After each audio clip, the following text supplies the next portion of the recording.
Hey, Facebook friends. I'm teary-eyed because I just saw something that I never thought I would see in my life. I mean, truly never thought I'd see in my life.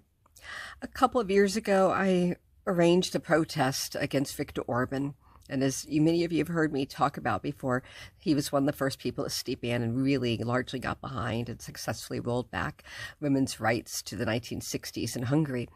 And it was, obviously Steve Bannon operated a white supremacist newspaper at the time. And as many of you know, he is one of the main people that supports Trump.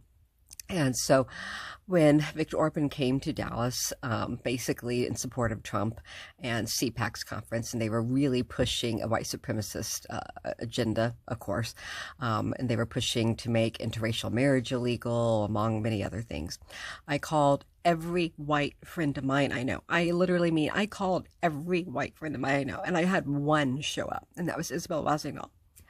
And there was a part of me that's always been defiant, that's always had to fight, because being brown-skinned in a mostly white community, I know what it's like to be spat on, or, I've experienced a lot of that stuff. And I just assumed that there would be some that would feel that way, and others would just always be the polite ones that felt that being polite meant being quiet about it. And the worst excuse, which I always felt as a cop-out, was people saying, oh, well, you give them more power if you draw attention to them, which is the biggest cop-out.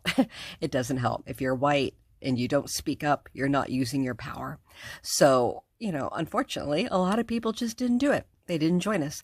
And those that joined us were Asian, Black, and Hispanic like me, and my friend Isabel Wazinol. He was the one white person.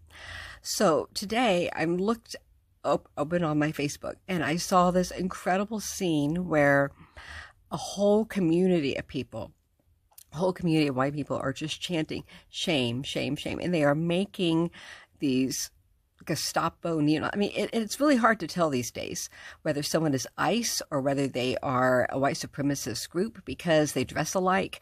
They all cover their faces with bandanas. They like camouflage, and they refuse to show warrants. So you can't really tell the difference anymore between an ICE officer and someone who's just a white supremacist group coming around to harass people.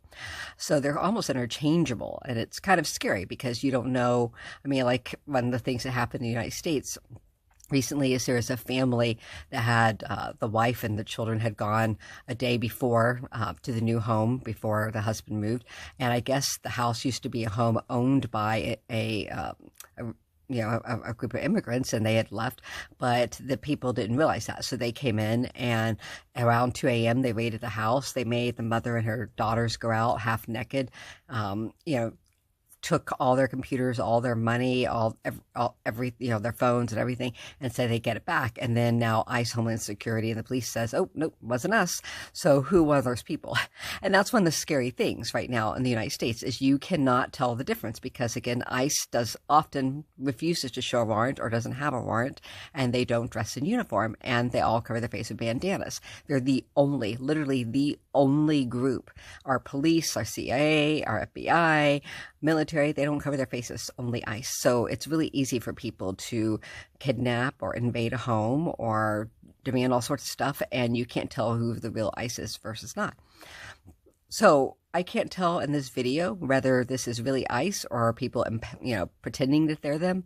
But to see this whole community come out and say, you're Nazis, you're Gestapo, and chant shame, shame, shame, and make them back up, it gives me hope. It gives me hope for the American spirit. It gives me hope that there is decency, and it gives me hope that there are people out there that recognize that we have to defend our democracy. It is not enough to stand by. It is not enough to say, oh, you can't look at that, it gives it energy. No.